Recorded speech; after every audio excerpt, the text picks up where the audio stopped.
నమస్కారం గురుగారు. ఆయుష్మతి తల్లి. 2024లో మీనరాశి వారికి సో ఎలా ఉండబోతుంది ఓవరాల్గా, హెల్త్ కానీ జాబ్ కానీ, సో ప్రమోషన్స్ ఏదైనా? మీనరాశి వారికి ఈ సంవత్సరం ఆదాయం 11, వ్యయం 5, రాజ్యపూజ్యత 2, అవమానం 4. సో సంవత్సర ఫలితంకి వచ్చేసరికి ఆయా మీనరాశిలో పూర్వభాద్ర, ఉత్తరాభాద్ర, అట్లాగే రేవతి ఈ 3 నక్షత్రాలు ఉంటాయి. సో పూర్వభాద్ర వాళ్ళకి చెప్పుకున్నాం భూషణ ప్రాప్తి, మంచి యోగం ఉంది.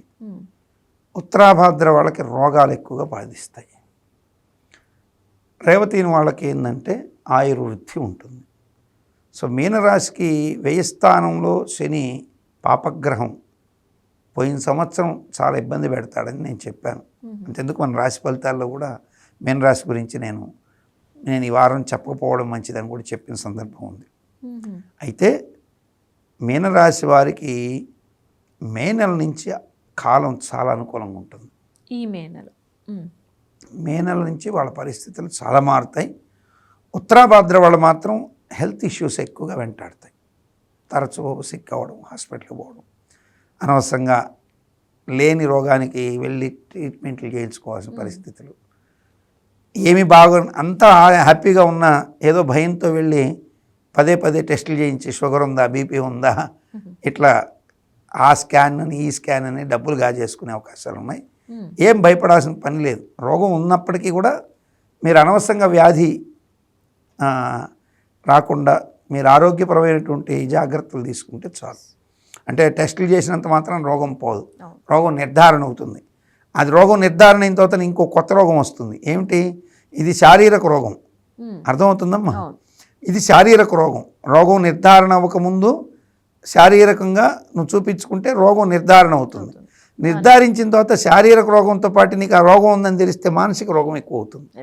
కాబట్టి నేనేమంటానంటే నా మీద ఏమాత్రం మీ కాన్ఫిడెన్స్ ఉన్నా ఎక్కువగా వ్యాయామం, చక్కగా ఫిజికల్ ఎక్సర్సైజ్ చేయండి, ప్రశాంత వాతావరణం ఉండండి, మంచినీరు రాగి పాత్రలోని మంచినీరు తాగండి, మంచి ఆహారం, పచ్చి కూరగాయలు, అట్లాగే మొలకెత్తిన ధాన్యాలు, కొంచెం ఆహారం కార్బోహైడ్రేట్స్ తక్కువగా, అన్నం తక్కువగా, పండ్లు, అట్లాగే పచ్చి కూరగాయలతో పాటుగా కొంత బాదాం లాంటివి, ఇటువంటివి డ్రై ఫ్రూట్స్ ఆహారం కొద్దిగా తక్కువ తీసుకుంటూ హెల్తీ ఫుడ్ తీసుకుంటూ మానసిక ప్రశాంతంగా ఉండి యోగంగా చేస్తే మీకు మీ కంటికి ఒకటి గుర్తుపెట్టుకోండి, ఎప్పుడైనా వ్యాధి నిర్ధారించిన తర్వాత అది పోవడం చాలా కష్టం.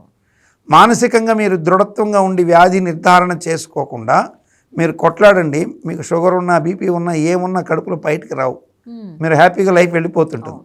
వన్స్ రోగం బయటకు వచ్చిందనుకోండి, ఆ పిశాచి మీ మీద కూడా ఇంతింతై ఒట్టుడి ఇంతై అన్నట్టుగా అది పెరిగి మిమ్మల్ని బాధ పెడుతుంది. కాబట్టి తరచూ హాస్పిటల్కి వెళ్ళొద్దు, మీరు ఇప్పుడు రోగ నిర్ధారణ పరీక్షలు చేయొద్దని నేను చెప్తాను.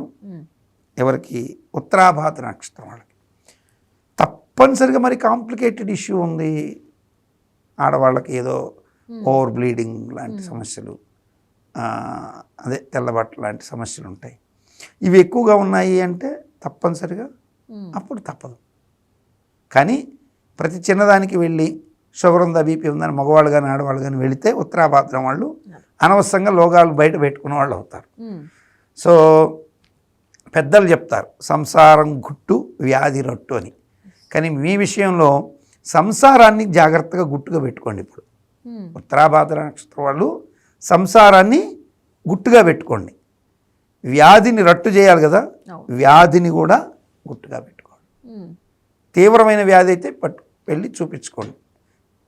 మీకు షుగర్ ఉందేమో అని అనుమానం వస్తే పోయి షుగర్ టెస్ట్లకు పోగలుగుతుంది. బీపీ ఉందేమో భయం వచ్చిందనుకోండి, చక్కగా అంత వెల్లిపాయ తీసుకొని నోట్లో పెట్టుకోండి, బీపీ కంట్రోల్ అయిపోతుంది.